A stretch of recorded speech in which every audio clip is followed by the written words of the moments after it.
What if in this lifetime you can achieve everything that you ever wanted, but you didn't even reach for it because you didn't even try? My video has found you just in time for you to start, because what you are is what you do. I want you to level up so high that you have to reintroduce yourself. But I also need to warn you, once you become this new ideal version of yourself, you can't slip up. You cannot afford to go back to your old self. So let's stop wasting time. I'm gonna get straight into it. You're gonna wanna work in silence so that your success is the noise. By the time you're done implementing all the concepts in this video, you're gonna shock everyone. You're even gonna shock yourself. But don't be too surprised when that happens, because you deserve it.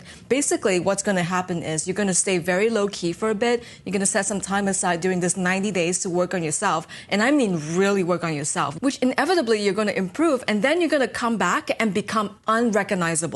But in the meantime, as you grow in silence, let people talk. Let them wonder about what you're up to, because they have no idea what your plans are, and honestly, that's for the best. You don't need anyone else's opinion about this or have anyone doubt you or question you. In Sun Tzu's The Art of War, this is exactly how you sneak up on the enemy to win the war, because you're not giving them intelligence. Keep that to yourself. I don't know your life, but let's just pretend that the enemy refers to everyone that gets in your way of your own self-improvement journey. Don't tell anyone your plans, and stay low-key about it so you can come booming down like a lightning strike and come up on top and win. I'm going to teach you the exact 90-day plan that I followed to crawl out of my rock bottom and find success in the best version of myself. So last year, I went from an absolute mess in my rock bottom to becoming a very disciplined and productive person in only a few months, but I was in the dumps. I was going to bed at 8 a.m., waking up at 4 p.m. I was binge watching TikTok, eating junk food, and basically I was wasting my time and my life away. It wasn't a sustainable way for me to live, so I knew that something had to change. One of the first things that I started with was changing my diet, and any kind of change is always the hardest in the beginning. So one way to make habits stick is to make it as easy for yourself as possible. And one of the ways that I make it easier on myself so I can focus on me is with a food delivery service, like today's video sponsor, HelloFresh. HelloFresh is here to kickstart the new school year with food packed with fresh ingredients. Everything comes to your doorstep pre-portioned for less hassle. If you use my code, you're gonna get free breakfast for life while your subscription is active. Don't let food boredom keep you from rebranding yourself and reaching your fullest potential. HelloFresh lets you easily customize your delivery every week, so you can mix and match your lifestyle options to suit your needs, like fit and wholesome, family-friendly meals, quick and easy meals, vegetarian, and so much more. And with HelloFresh, you also get to choose from over 30 calorie smart and protein smart recipes. Everything is tailored to your schedule. You can pick anything you want every week, including the option to skip a week if you're traveling or if you're on vacation. And as the seasons change, so do their seasonal menus, including pumpkin spice. So you can always get all the in-season flavors and ingredients. So you can click the link in the description or use my code MayEllisSep10 and get 10 free meals plus free breakfast for life if you're in the US. Outside the US, you will get a local discount that will be applied to you. And thank you so much to HelloFresh for sponsoring this video. And if anybody around you has called you a weirdo or spazzy or obnoxious or anything similar to that, those people definitely don't matter. They definitely don't deserve your energy, and they're going to keep putting you down regardless of anything that you do about it. I promise. And by the way, if those are the same words that you use to describe yourself, try to speak more kindly towards yourself, which I'm going to explain why in a bit, and maybe put a positive spin on it. Like, for example, I may be loud, but I'm also easy to talk to and people find me comforting. Or I may be high energy, but I'm the life of the party. Or even I may be shy, but I'm very observant and I'm very self-aware. I think that when you finally find the confidence out of your own rebrand and being more comfortable with yourself, and also generally becoming a more positive and less serious person, that's what really helped me level up. If you are comfortable with who you are, people will definitely notice and appreciate that rebrand. Okay, let's start with my biggest and most important chapter. And this is the key to become so secure in life and everything that you do. You don't even need to rebrand so much as expanding your current brand. It depends on who you want to become. So you own the things you cannot change, but always look to improve. It's like how Apple sold computers and then they added smartphones and then tablets and watches and AI or whatever. They don't need to change who they are completely just to sell new products. They're still Apple. They use their same brand and design identity, but then they also expand on it. They're creating their own universe. So create a universe of you. Become your ideal version of yourself and think deeply about what that looks like. And then visualize it to your best ability, because your entire reality hinges on this. So ignore your current 3D world for a second, because this is the ideal world that you're going to be creating for yourself. Your interpretation of life is a projection of your self-concept, so make it a really good one. And then forget about taking action for now. We're going to save that for later. Focus on changing your beliefs first from the deepest parts of yourself. People who are so concerned with taking action nonstop, they don't realize that your belief system is way bigger than taking action because it's how you see your entire life. So once your beliefs change, you're not going to feel like there's anything else to do because you see everything based off of the self-concept that you've created. The key word here is to be. It will always go back to who you are being because at the end of the day, every single thing is just a story that you've decided to live, and you are the source for that. You are the author of your own biography. So take this really seriously. This is your life, to be or not to be. This will make it easier to dismiss any kind of lies that people say about you or gossip when you understand that you're the only source and it's about forming your identity. Only you have the truth about yourself. You and your reality are just the result of what you have accepted as the truth. So once you set your beliefs into stone, everything else is going to follow you. Don't wait for reality to happen. Reality is waiting for you to take the lead. So understand that your whole life is a projection of your self-concept. It's the foundational beliefs that you interact with on a daily basis, meaning the way that you see the world, and that becomes your entire life. When an aspect of your self-concept changes, your reality shifts, and it shifts immediately because your views about everything is going to change. For example, an insecure person interprets everything in an insecure way, and that identity creates even more insecurity.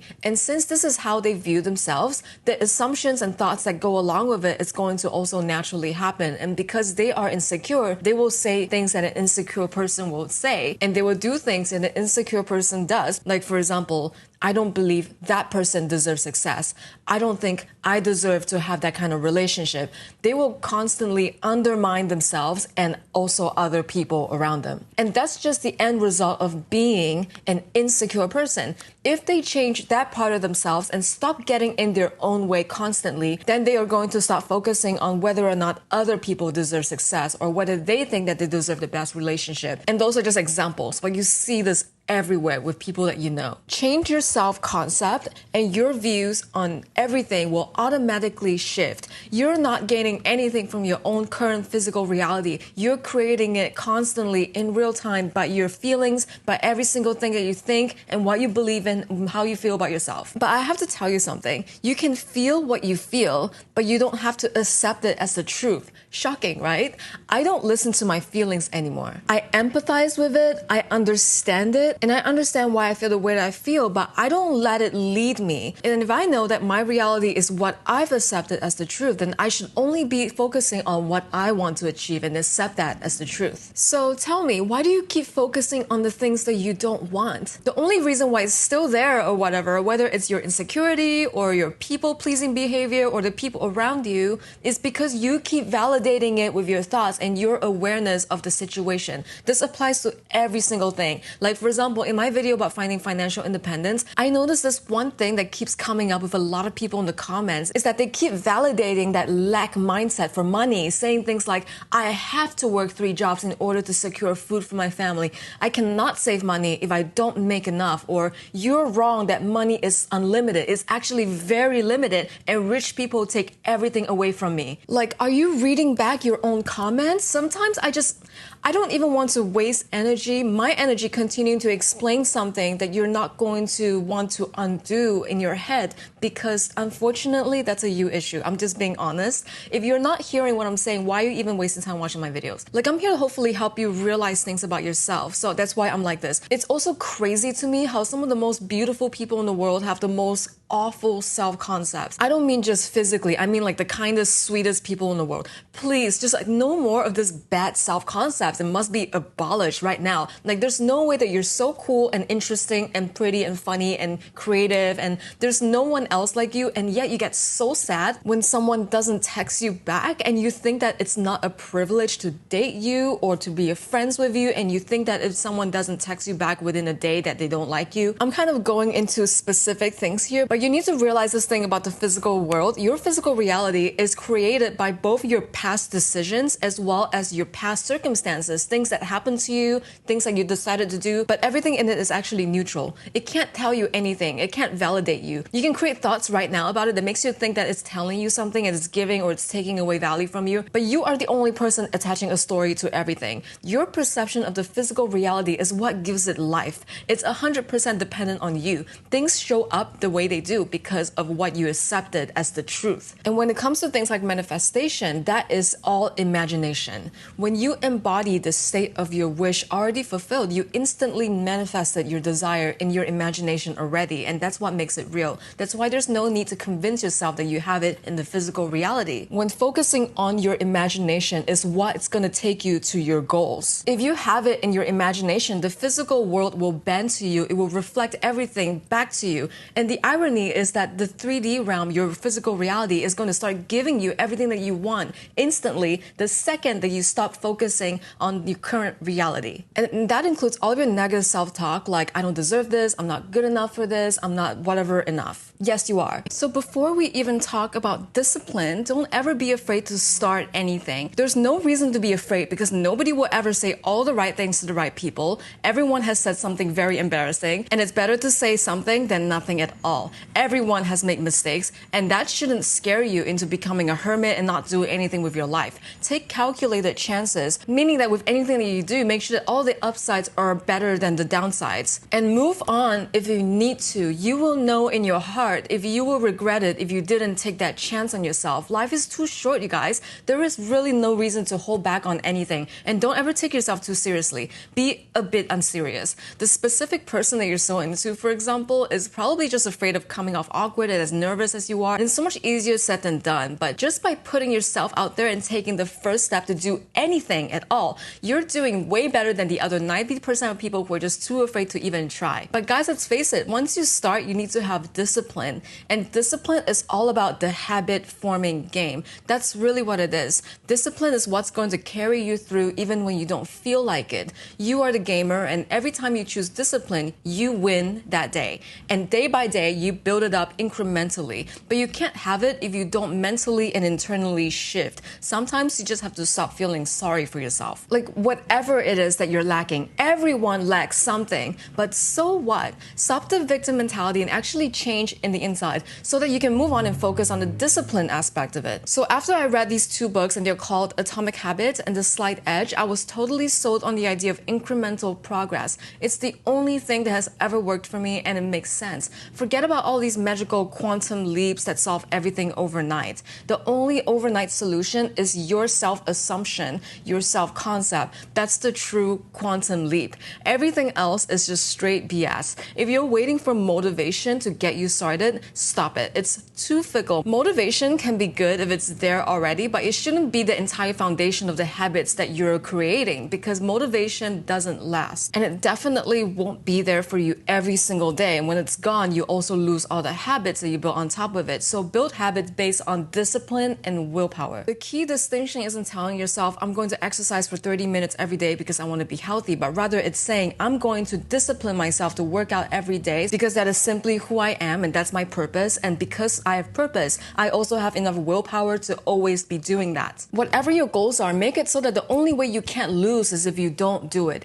Even if it's just doing one push-up a day, make your goals so achievable and so easy that there's no way you can fail as long as you try and you see progress. Some might even say, well, doing one push-up won't make a difference. I mean, maybe if you only do it one time, but the reality is that you probably go beyond doing one push-up. So there's this one trick I learned from Atomic Habits is where if you just put on sneakers to go to the gym, you will already have won half the battle. That alone will make you want to be at the gym. Once you have the willpower to get down on the push-up stance and complete one, you will often find yourself thinking, well, I can do another one, and I can do another one. So you'll probably exceed your target, which not only will boost your confidence to do even more, but it will also give you a sense of accomplishment. If you remember anything at all, just remember the one thing that I'm saying in this video. You can't fail unless you don't do it. There's no reason to be afraid of failure. Like the most successful people that we all know has failed harder than anyone. And guys, I'll let you in on a huge secret. I'm a loser. I lose a lot. But what matters is, and the only thing that matters is, I win a lot more than I lose. And of course, in this journey of rebranding, I'm also naturally very interested as to how our brains can affect our self-improvement. Most people think that dopamine is the pleasure chemical, but it's really more about wanting, or the way that your body creates that motivation. And that all becomes desire, and it's well and good, but what if you can actually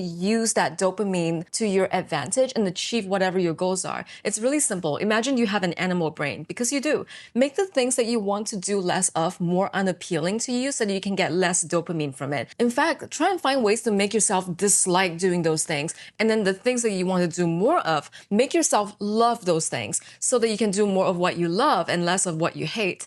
The whole theory is easy, but there are a lot of things that we're always doing subconsciously that's kind of getting us hooked on things like social media, being chronically online, things like that. Sustained exposure to elevated dopamine levels is what happens when you play a video game for 12 hours, which will lead you to fewer dopamine receptors, and those fewer receptors will result in less motivation for you, worse concentration levels, and decreased mental sharpness and wittiness and quickness of thought. You literally become number, dumber, and slower. I remembered when I was so addicted to video games, I would lock myself in my room for a week, and 12 hours a day was like the minimum. I was also falling behind on school. I was feeling hopeless and depressed all the time, and I was also so tired and so drained all the time, and it's like, I wonder why. Given that there's so many activities and substances around us that spike our dopamine levels to like unnatural levels, we need to become so much more mindful of the things that we're consuming and also our consumption patterns, the things that we eat, the things that we drink, what we do with our time.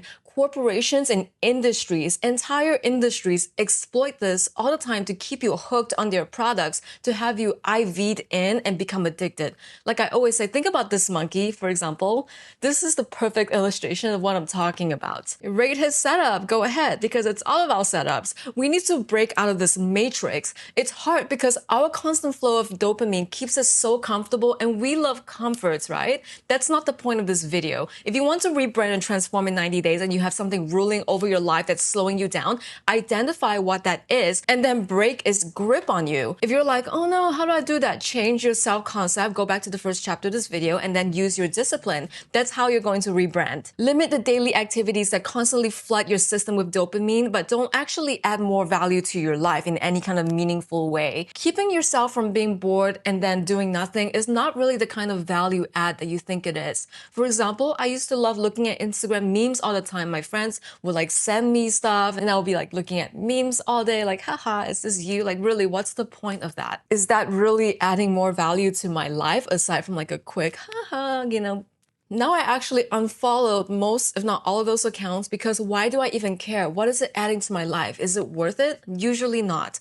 Tell those friends, sorry, I gotta focus. If they really care about you, they're gonna be like, oh, okay, you do you, I support that. By doing baby steps like this, you're gonna eventually get back to a more natural balance of dopamine receptors and make it easier to focus on other tasks like reading or learning to play an instrument, the things that actually matter to you. What if we replace our dopamine addictions with flow? So flow is in itself a form of meditation where you're doing something and you're so engrossed in it that you spend hours passionately just working on it. And this could be a painting, could even be homework, but you don't even want to stop until you're done. The concept of flow is actually life-changing. When you're in flow state, you're completely so absorbed in whatever you're doing. And there's a book called Flow, The Psychology of Optimal Experience that really drives home the importance of having specific challenges for ourselves that actually match our skill sets. It also helped me differentiate between things like what's giving me pleasure and what's actually giving me enjoyment. Pleasure is very easy come, easy go, but superficial and doesn't give us real value. Hours of doom scrolling, for example. Enjoyment, on the other hand, it helps you grow, it gives you joy, it gives you purpose. So these days, I fill my days with activities like reading and making YouTube videos and working out, and all that can become my flow experience. And each day I do extremely basic bullet journaling where I write down my goals for the day and how I'm feeling. So bullet journaling is basically just like writing down bullet points of how my day went, super simple. But the magic happens when I list all the positives and all the negative activities that I've done. If I give it a basic color code like red and green, for example, it lets me see at a glance how my day went, where I did good, where I slipped up, what can I do better. There are a ton of journaling apps out there. They're free, by the way. And a minute of journaling a day will help you identify whether you're trending towards progress or not. So if you're stuck in the rut, know that change is possible. You just need to become aware of what you're doing. And it doesn't even need to be overwhelming. And you can make it as simple as you want. You can even use a notes app. You can use a physical journal. If you work on small steps consistently, it can take you very far eventually. But if you have no willpower or even the slight motivation to get even started and get going, you literally cannot have discipline. When people say have discipline, it means to like have the mindset that even when things are uncomfortable or they suck, just continuing to go through the motions and do the action anyway and stick to the plan. The issue with this is that usually it requires a bit of incentive to keep going. That's kind of one downside of it, and hopefully you can relate to this. Like I remember when I used to have chronic depression, and I went from someone who was extremely disciplined, like I would be somebody who would rarely miss a workout, into becoming a person that literally would have zero motivation or absolutely no willpower to even get out of bed in the morning. And I had zero incentive or motivation or ability to move forward despite how many be more disciplined quotes were running through my head. And this is why this advice doesn't work universally, and you really need to find out what works for you or why a certain thing doesn't work for you. Find out why that is. Because for a person who is severely and chronically depressed, just saying become more disciplined might not always work for you. There's always underlying neurobiochemical and structural changes that will happen to your brain, especially when you're under depression, and the severity of it can vary very drastically depending on your own individual biology and all of that, which can in some instances quite literally prevent you from having any ability to be disciplined. So this advice is nice and will likely work for a lot of people, but generally I realize that something like this will not work for everyone, and the fact that reality is very nuanced and things are generally a bit more complicated than just catchy one-liners and self-help advice. And yeah, I also think that a lot of people who have never been depressed before have no idea what it's like to have zero motivation or zero, ability to become disciplined. And in those cases, it's so individualized that quite honestly, the best thing you can do is to just get professional medical and mental health help. I know it sounds cliche, but it's cliche for a reason. That's what they're there for. The strategies, the medication, therapies, and all the medical interventions that are required to tackle each person's situation at that level are so nuanced and so individualized that a lot of generalized advice may not be helpful or accurate or applicable or even detailed enough to address them. There is a thing from Atomic Habits where they say to show up on the bad days. Let's just say that you have an existential crisis, for example, or depression, and all you want to do is to sleep and do nothing. Do you think that people can go on with willpower? In that case, I disagree. Personally, discipline is what I really have to rely on when my motivation is flagging, and any type of sudden changes won't last forever. It really needs to be built on momentum and purpose, and the secret to getting that momentum is to have patience and to be kinder to yourself. Always remember, you are a human being, you're not a machine. Every day will look different for you, and your best is going to look different every day. Some days, if I go for a walk around the block and I say to myself, that's the best I can do for now, that's the best I can do. No state is ever permanent, including all the bad states, including the depression and all that. But the real way to work towards your goals and do that rebranding is by forming habits through discipline. It can be hard, I know, but it's very worth it. It's worth everything. Because the difference is motivation says, I'm really feeling this right now, so I'm going to do it. And I feel inspired to go after it. But discipline says, I'm not feeling this right now, but I still want whatever this is, so I'm going to keep pursuing it and I'm going to do it anyways, despite how I feel. With discipline, you ignore your feelings about anything and you ignore how you feel and whether you can get up in the morning. Yeah. I mean, becoming disciplined requires a total shift in mindset before anything else. Personally, for me, learning psychology and philosophy helped me understand why I need to be disciplined and get all of my ish together. You need to break the cycle, especially if you're going through depression or trauma. You need to break that cycle. And the first step is realizing and doing the inner work. And if you can't do it, at least try to fake it till you make it. At least try. There's a new study that actually shows that babies learn to imitate others because they themselves are imitated. The more a mother is sensitive and empathetic to the baby and imitates and mirrors her 6-month-old child, for example, the greater that child's ability at age 18 months to be able to learn to imitate others. So imitation is the start of the cultural process towards becoming more human. Isn't that so interesting? I mentioned this in a lot of my videos, but always seek to have role models in your life, even if they're not literally in your life, and learn to imitate any aspect of what you like about them so that you can give yourself the first push to expand on yourself and eventually reach that rebranding moment that you're aiming for. So guys, I'm hoping that a combination of all of these tips and all of these knowledge that I'm passing on to you can help you in your rebranding journey, because really at the end of the day, it is all about what you want and getting the motivation and the focus and the discipline to start, as well as the knowledge of what all of these things mean and what the difference is between all of these words, right? Anyways, I wish you guys all the best in restarting your journey of building a new self-concept for yourself. And as always, I appreciate you all, and I'll see you in the next video.